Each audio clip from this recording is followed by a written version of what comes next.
Exam से ना सोच जीतने की वन वर्ड सब्स्टिट्यूशंस का ये पार्ट 13 5 न्यू एक्सप्रेशंस के साथ हाजिर है। आइए शुरू करते हैं। पहला एक्सप्रेशन है a place where public government and his और हिस्टोरिकल रिकॉर्ड्स आर केप्ट। जहाँ पर पब्लिक गवर्नमेंट या हिस्टोरिकल रिकॉर्ड्स रखे जाएं, ऐसी जगह को क्या कहते हैं? इसके लिए जो करेक्ट टर्म है वो है आर्काइव। आर्काइव्स कहते हैं ऐसी जगह को जहाँ पर ऐसे दस्तावेज रखे जाएं जो हिस्टोरिकल हों या फिर सरकारी हों या फिर पब्लिक हों।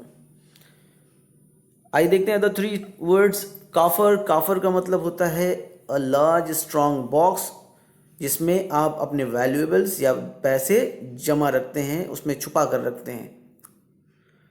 और पैंट्री कहते हैं अ स्मॉल रूम या ऐसा कोई कबोर्ड जिसमें आप अपने खाने पीने की चीज़ें या क्रॉकरीज या कटलरीज यानी कि बर्तन वगैरह आप रखते हैं, उसको पैंट्री कहते हैं। ऐसा कोई कबोर्ड या स्मॉल रूम। जो तीसरा ऑप्शन था स्कलरी। स्कलरी भी एक ऐसे स्मॉल किचन को या फिर कोई बैकयार्ड को कहते हैं, घर के पीछे की कोई ऐसी जगह जहाँ पर गंदे कपड़े या फिर गंदे बर्तन वगैरह धोए जाते हैं, उसको स्कलरी कहते हैं। दूसरा आज का एक्सप्रेशन है large scale departure of people. इस टर्म से तो हम वाकिफ़ हैं, पहले ही इस सीरीज़ में एक बार आ चुका है। इसके लिए जो करेक्ट वर्ड है वो एक्सोडस है। एक्सोडस मीन्स एक जगह से एक बड़ी तादाद में लोगों का चले जाना, एक्सोडस। आइए देखते हैं माइग्रेशन का मतलब क्या होता है। माइग्रेशन का मतलब किसी एक व्यक्ति का या पूरी एक जाति का किसी एक जगह से दूसरी जगह ट्रैवल कर जाना, हम रहने के लिए, ये माइग्रेशन है। दूसरा जो ऑप्शन था इमिग्रेशन। इमिग्रेशन का मतलब होता है the action of coming to live permanently in a foreign country, यानी कि किसी फॉरेन कंट्री में परमानेंटली रहने के लिए आना, ये इमिग्रेशन है। किसी मुल्क में आना हमेशा के लिए, वहाँ रहने के लिए, ये इमिग्रेशन है। माइग्रेशन और इमिग्रेशन को अच्छी तरह से समझ लें आप। तीसरा इसी के जैसा साउंड करने वाला इमिग्रेशन,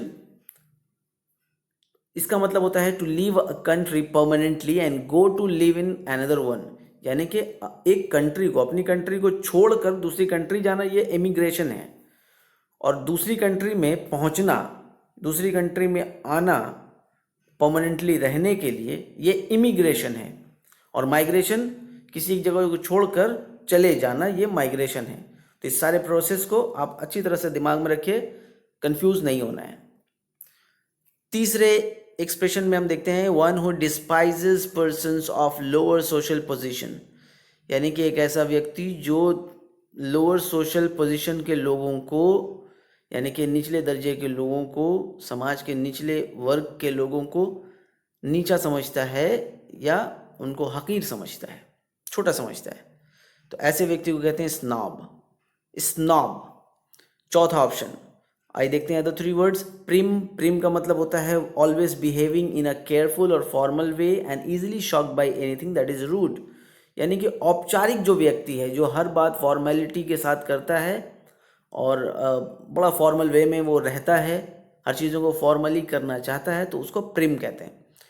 प्रिग एक ऐसे व्यक्ति को कहते हैं जो बहुत रूल्स फॉलो करता है, करेक्ट बिहेवियर्स अपने अंदर रखता है और अपने आप को वो दूसरों से सुपीरियर समझता है, ऊंचा समझता है, अच्छा समझता है।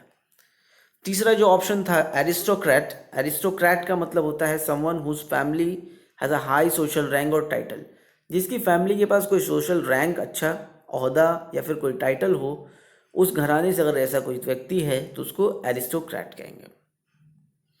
चौथा एक्सप्रेशन है a person who believes that pleasure is the chief good, जिसके लिए सुख ही सबसे अहम चीज हो, ऐसे व्यक्ति को क्या कहेंगे? जो सुख ढूंढता है हर चीज में, जो बस चाहता है कि उसको सुख मिले और सुख को ही सबसे बड़ी दौलत समझता है, ऐसे व्यक्ति को कहते हैं हिडनिस्ट। हिडनिस्ट कहते हैं ऐसे व्यक्ति को जो प्लेजर को ही अल्टीमेट वो गुड समझता है, चीफ गुड समझता है। स्टोइक का मतलब होता है एक ऐसा व्यक्ति जो पेन और प्लेजर दोनों से इंडिफरेंट है, यानी कि उसको ना दर्द होता है ना खुशी होती है, वो दोनों चीज़ों से अब खाली है। एपिक्योर का मतलब होता है person who takes particular pleasure in fine food and drink, यानी कि जो खाने पीने के अच्छे खाने पीने का शौकीन हो, जो अच्छे खाने पीने का मज़ा ले, उसको एपिक्योर कहते हैं। सेंशुअल यानी कि प्रोवोकिंग या exciting, a strong response in the senses, जो आपके एहसास को जगा दे, सेंसेस को जगा दे, एक्साइट करे, यानी कि कामुक, हिंदी में एक शब्द है कामुक। आज का आखिरी और पांचवा एक्सप्रेशन है a poem written on the death of someone loved and lost, यानी कि किसी प्यारे प्रिय के डेथ पर लिखा जाने वाला एक पोम, एक कविता, उसको क्या कहेंगे? ऐसी कविता को एलिजी कहते हैं, एलिजी। आइए देखते हैं ओड का मतलब क्या है। ओड का मतलब है a poem that is written in praise of a particular person, thing और इवेंट।